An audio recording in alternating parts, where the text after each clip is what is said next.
Welcome to Below the Line, where we talk about working in Hollywood from the crew perspective. My name is Skid. I'm a former assistant director and your host. Quiet on the set. Today we're talking about Roar, the 8-episode anthology series currently streaming on Apple TV+. And my guest is the production designer, Todd Fjelsted. Todd, welcome to Below the Line. Thanks, Skid. Now, a warning for listeners, today's conversation may contain spoilers. Todd, let's start by talking about the show itself. Tell me about the nature of this show. So Roar is an anthology. There are 8 half-hour episodes that are kind of their own little mini movie. And each of them is based on a short story, or most of them, I should say. There's a couple that are not, from Cecilia Ahern's book, Roar, same title. Each of which are kind of a bit of a fable. They're kind of surreal little short stories that center around one woman's specific struggles in the world and how she approaches them. And they're all a little bit funny and strange, similar to, like, say, a Twilight Zone or a Black Mirror. Oh, that's a good comparisons on that. When we talk about doing production design, I'm reminded of earlier this season when I spoke with Michael Perry, who was the production designer from Promising Young Woman. And he talked about bringing a masculine or feminine lens to each space that he was designing. But in that movie, the effect was meant to be subliminal, reinforcing the story. But tell me how Roar is different. Yeah, Roar is definitely different in that a lot of what you are going to be learning about these characters is actually in the title. It's very literal. So what we're doing is we're taking a scenario, for example, where there's a trophy bride, and in the story that's called The Woman Who Was Kept on a Shelf, we know right away from the title she's going to be on a shelf, and we see it right away in the opening scenes. And there's really no secret. So it's a very blunt version of storytelling, much like a parable or a fairy tale. It's not as subtle as something you would see in other types of storytelling. But that's kind of what I loved about it, is that you're getting the data right away. And so what you're contending with more is how is the character going to respond to this information and this type of setting. So it opens up my team's ability to do just about anything. That's the nice thing. We don't have to be subtle. And we're going to talk about some of those specific episodes in detail. But Todd, how did you get involved in this project? So the showrunners, Liz and Carly, I did 3 seasons of Glow with them. We're longtime collaborators and just really enjoy working together. We have kind of a shorthand. And when they called me about it, that was a no-brainer. I was like, first of all, a bunch of different aesthetics, all under this, rubric of being kind of dark comedy fables. Like, yes, of course, I'll be right there. I was in Atlanta at the time, finishing up the series First Lady, flew back to Los Angeles, and we got started within a few days. And did these episodes run together, or did you take breaks between them? When you are resetting for every episode, how does that work from a production design point of view and schedule-wise? Well, typically on a show, you're dealing with all the same characters, narratives, and a lot of the same locations and settings. Obviously, in this one, that's completely the opposite. So there was no break. We definitely overlapped. We did have to change up how the team operates a little bit because obviously with completely different aesthetics, beat to beat overlapping, and only about a few days to shoot each one. That means you are prepping one while you're shooting another, while you're prepping another, while you're wrapping the last one. So we ended up having to have 2 different set deck teams. Traditionally, I would have 1 set decorator. In this scenario, we switched episodes. So 1 was 1, 2 was another, and we flip-flopped as we went along.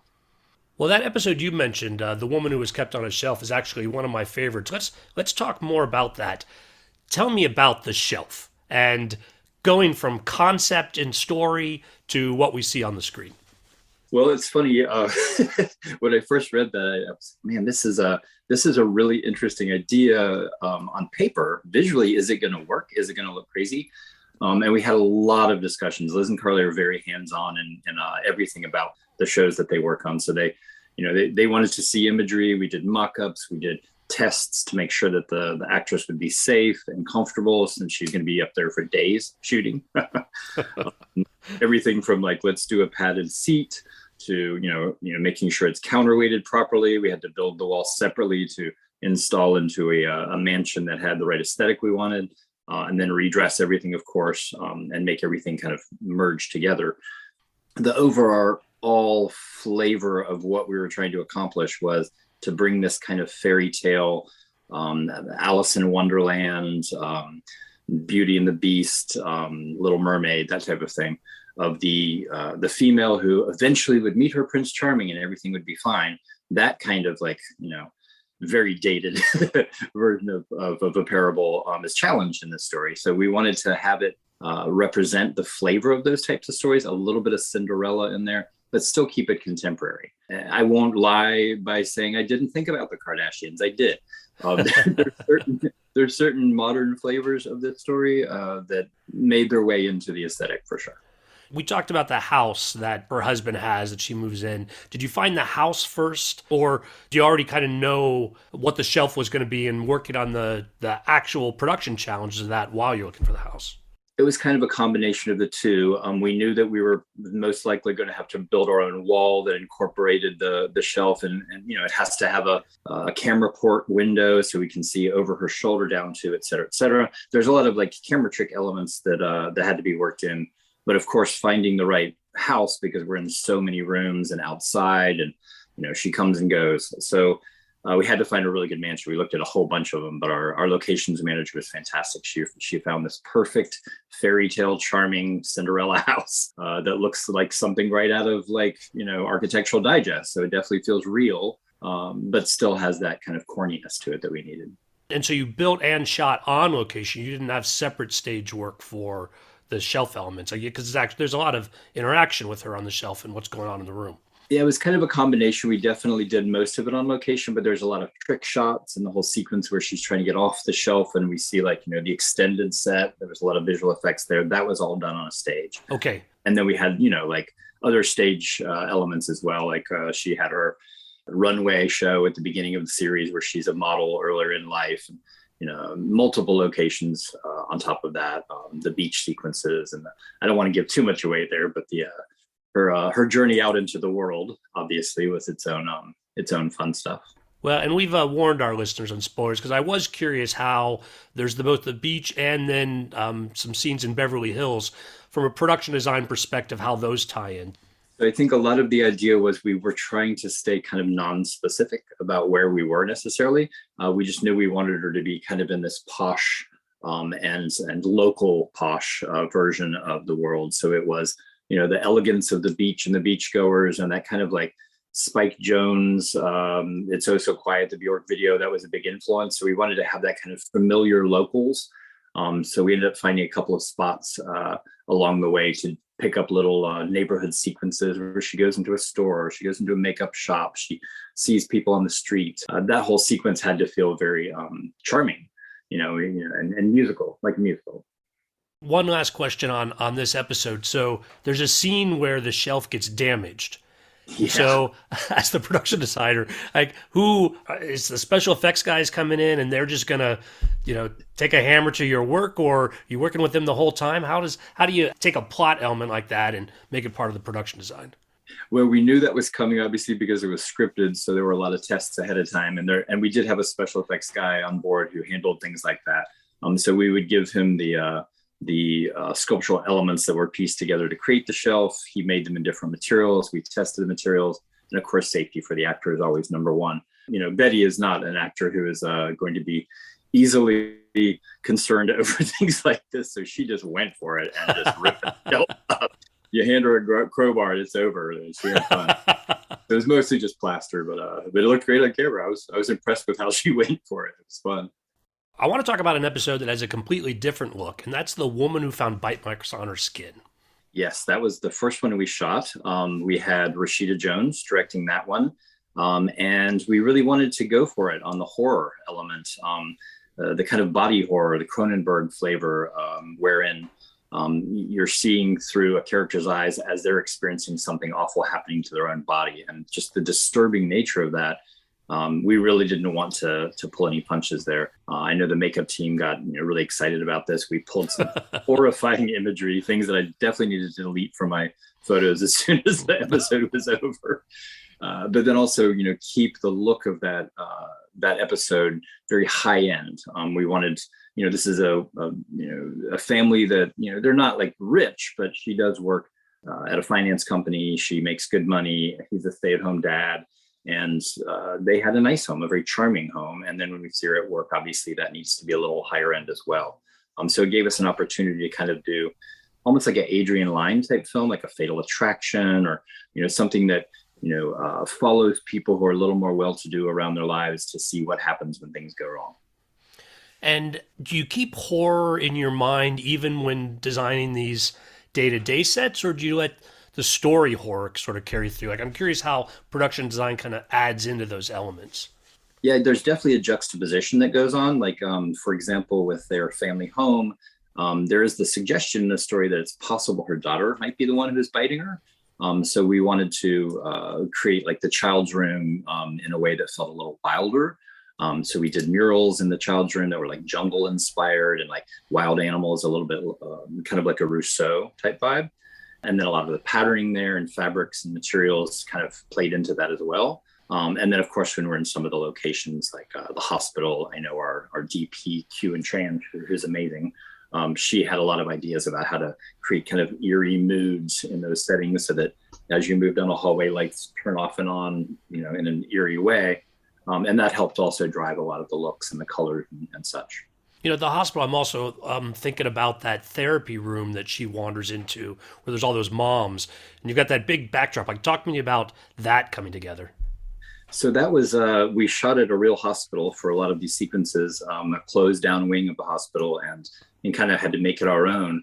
And for that sequence, we wanted it to feel like gradually as she's waking up, leaving her hospital bed and moving into the hallway, that it gets eerier and more surreal and less like she's in less and less control.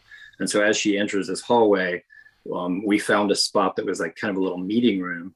And there was a huge white wall in the background, which was, putting everyone off. I'm like, what could we do? Like, this is an odd thing to shoot against. And it's like, we could do like a photo mural.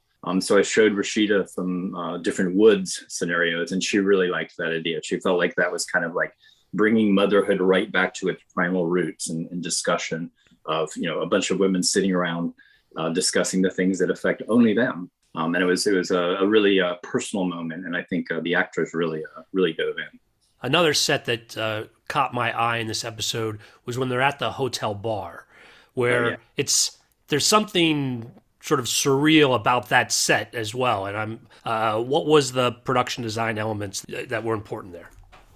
We worked really closely with the DP and the gaffer on that one. We wanted that moment to feel like a transition from the success of a moment in business with your colleagues to, the celebration that occurs and how that starts to get out of hand, and it gets, we start to move into slow-mo and weirder lighting and stranger setting. And then by the time she's in her hotel room, we feel like she's kind of been through this journey and something's getting ready to happen and we don't know what it is. Of course, we find out what it is when she wakes up. But yeah, it was definitely kind of trying to constantly up the ante a little bit visually until it exploded, basically. So these episodes keep changing their tone. Let's talk about the woman who was fed by a duck. Oh, I love this episode. So this episode was directed by our showrunner, Liz, and this was Liz Feihive. This was her kind of maiden journey into directing. As much time as she spent on set, she was fantastic, of course. And we had a lot of conversations about what this episode should look like. We really wanted to kind of push it into kind of a romantic comedy look. But then, of course, by the end of that, it turns a little thrillery as well. As we discovered that this new character in her life isn't who she thought he was. Yeah. So I played a little bit with the movie Green Card.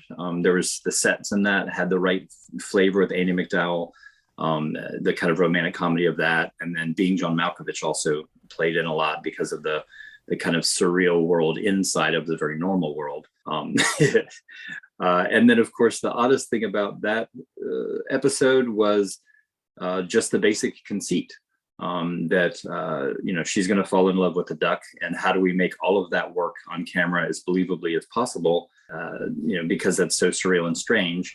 So a lot of it came down to building an apartment that was habitable for the various ducks that were being trained. There were no CG ducks. I think there was a couple CG moments with ducks that needed to be amplified, but in general, it was all trained ducks, and they're incredible.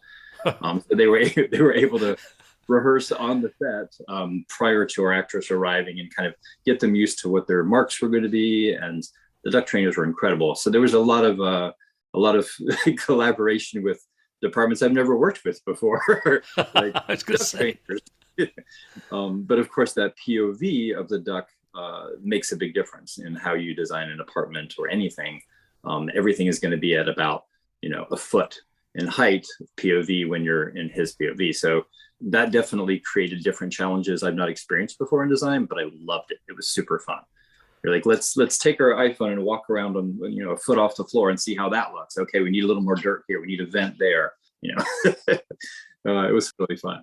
And so this apartment, was this a stage set? You didn't go find an apartment like that, this kind of work. No, we looked around for an exterior first so that we knew what to kind of build towards. And we found a great spot that didn't feel too Los Angeles. There were no palm trees. We wanted to kind of keep it ambiguous, but also quasi Colorado was discussed at one point in the script. So we wanted to keep it kind of general Midwest. So we found this great little street in Los Feliz that had the right kind of brownstone looks almost. And then we built around that so that we were able to use the front porch and the street leading up. But the idea was that it felt kind of run down and like she hadn't really cared about her own life or her own apartment for a really long time. And the sudden like romantic interest sparked her interest in herself again.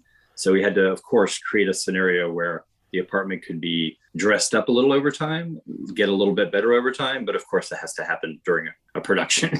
So it has to happen not just in real time, but before camera gets there. Right. It was complicated. Yeah, and the apartment really does reflect her character and the journey her character's on, because it changes as this relationship develops. For sure. I know there was a bathtub scene that was kind of like the turning point where they go from just chatting to, are we going to be a couple? Which, by the way, for anybody who watched this episode or does watch this episode and is completely weirded out by the story, I highly recommend that you read the New Yorker article that is mentioned in the short. It's called The Duck Sex and the Patriarchy.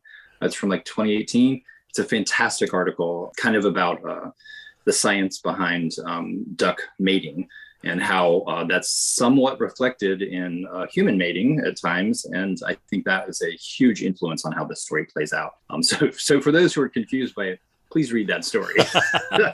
Very helpful for me. But yes, there's a moment where they get in the bathtub together, and we really wanted that scene to play like, a scene right out of like Sleepless in Seattle or something, super romantic, romanticized, nostalgic, sweet. So we, brought in these pink bougainvillea bushes outside that kind of reflected into the room. That was a big part of what Q and I talked about, the DP. And then a lot of their theme throughout that episode was kind of a pink and green, the pink of her femininity and the green of the mallard, kind of playing off of one another. No, it's interesting because that bathroom is also the set where they have an argument later, but it's different. You've changed it. And is it obviously the lighting was different, but what also from production design did you have to adjust?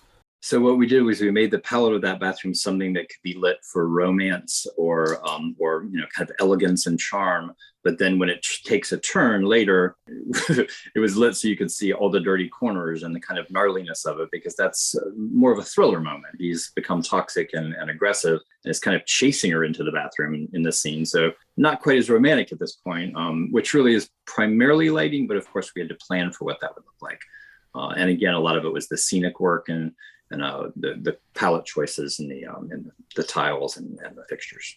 And there's another set here that I think probably takes some thinking about in advance, and that's that patio space that gets transformed when she paints a picnic table and brings in the kiddie pool. But you're also doing some high angle shots down on that I'm curious, was that scripted and you knew from the beginning that they were going to be, looking for that kind of shot and design accordingly, or is that something that develops somehow while you're working on it? It kind of evolves as you go, but it's definitely scripted that there's a patio refurbishing, and that she kind of creates this romantic world for the two of them outside, and that's kind of what wins him over to her and vice versa. So we knew a lot of that was coming, that there would be a remodeling going on, and maybe something would get painted. I suggested a picnic table. I thought that might work the most effectively because it was so specific to their story. And we kind of approached that exterior set so that it wasn't completely real, but more almost sitcom real, like something out of an episode of Friends, or even Sesame Street played in a little bit. We wanted a little bit of that, kind of almost childish, whimsical look to the exterior so that it felt more charming. And while the apartment is where the majority of the action this episode takes place, They do meet at a park. There are several scenes in the park, particularly in the early part of the show. What are your thoughts about knowing where this is going? Is there anything special about the production design you do in the park? Well, the funny thing is that we were shooting this in the absolute hottest part of the summer. So the biggest concern was how to get through the shoot day without, like everything burning up. There was a lot of dried grass. There was a lot of detritus everywhere. So it was definitely a keeping up with the location to keep it looking kind of pristine and pretty and like a romantic comedy. When in reality, it was not that way at all. It took quite a bit of effort, more so than we'll probably go into here. Well, again, you said it was one of your favorites, also one of my favorites. The last one I think I'm going to ask you about today is the woman who returned her husband. Oh my gosh, this was such a funny episode.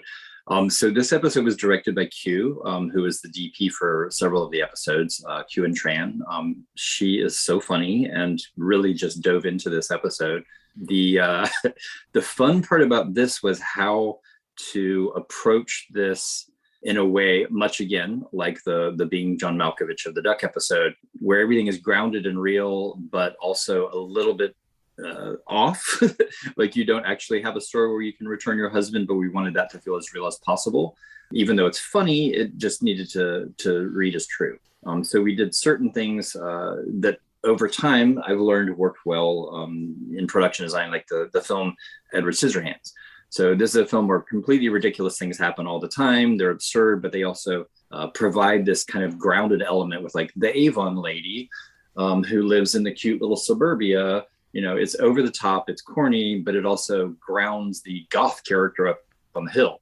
So we're trying to do the same thing with this. Like if you're going to be able to return your husband to the store, then also your neighborhood should have like a certain kind of corny flavor to it. And the store should have like a everydayness to it, almost like a Mayberry quality to it. But that being in, contemporary world, not so much Mayberry as say Costco or Sam's Club or Home Depot. So we're just trying to keep things as everyday and grounded as possible so that when we went into some cute colors for the neighborhood and did that cookie cutter kind of suburban vibe of say Edward Scissorhands, that it would work, that they would play off of one another and juxtapose properly. Well, I think all of these episodes were effective, and there's 4 we didn't even talk about. But to wrap us up, Todd, how do you feel about the whole project and how it came together? It was so fun. And I'm really hoping we do a second season because there's so many more stories to plumb here. And I think that the half-hour format creates a world in which you can really play. I know the writers were able to really take some risks and do things you don't normally do. And you're not having to support that story over the course of, 10 hours of content and the characters coming through all these different scenarios. They're in and out in half an hour. So it really gives them a chance to make art in a way. And for me, that's super appealing. The chance to do something that you don't normally get to do that's veering closer to an art film than a movie. Love it. Well, I'm also hoping you get that second season. On that note, we're going to call it a wrap, Todd. Really great having you here. Thank you so much, Skid. It was great being here. Listeners, I always appreciate your feedback. You'll find my contact info at our website, belowtheline.oneword.biz. That's B-I-Z. You'll also find past episodes and links to all of our social media, so check it out. Todd, what are you working on, or where are we going to see your work next? I just completed designs of a lighthouse in space for showrunner Zach Penn. The show's called Beacon 23. I think it'll be about a year before we see anything on it, but it's very exciting. And you also were working on First Lady, right? Yes, I was half of the team there. There was 2 teams. Our team came in first. We created built the White House and did all of the elements for the Betty Ford block. And then the second team came in and did the Obamas and the Roosevelts by redressing the White House and a bazillion more locations. That was a crazy show. I think we had 350 sets when it was all over. Oh my God. Yeah. Well, so folks should check those out as well. My shout outs are to the regular bunch. Thanks to Curtis Five for our music, John Wan for our logo, and to all of our listeners, I appreciate you. Please rate us wherever you get your podcasts and tell your friends. Thanks again from Below the Line.